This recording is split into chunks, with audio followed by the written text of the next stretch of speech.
said, I like to come up into my relationship with utmost boundaries, respecting my partner's wants, desires, wishes. I like both parties to come into it with no strings attached, just what we offer the relationship. That's how I like to have my relationships. Meaning that we take accountability for our own place in the relationship, and we're just sharing a relationship with each other. Or I find at times I find no strings attached is the easy way to deal with that. No strings or expectations is what I mean.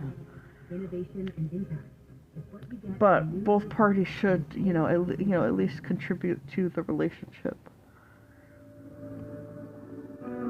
in a valid manner or way, with boundaries, respect. Typically, I handle my life and my resources and my relationships with sticking to the goal.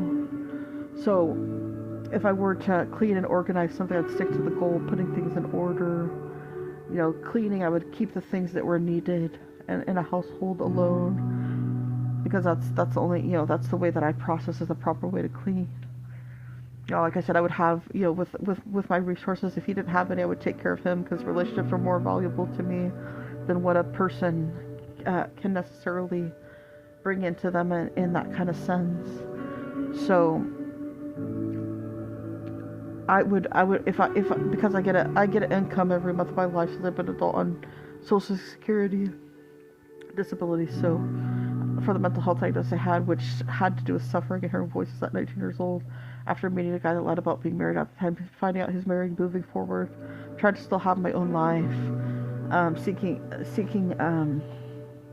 mental health treatment for that, and getting on Social Security, and I get income each month for that.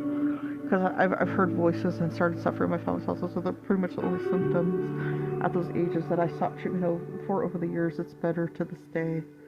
But I was still mentally coherent and stable then, but like I said, I was still looking to have my own life, just like I always did. So I've been trying to get better. I was trying to get better that whole entire time. Look forward to what I had to look forward to, and establish and try to accomplish some of my goals in the best ways that I could. I get an income, I would put it towards our rent. If he didn't have one, I'd try to put it towards rent and our food. And if I was married to a guy for 2 years and we had children, by law he could collect money off of my record with Social Security. I believe he could collect 50% of my benefit, which is $1,500. So he'd be able to collect like $750 on top of mine, and that would be all of our household resources plus 50% for our children, which would be $750. Like I said,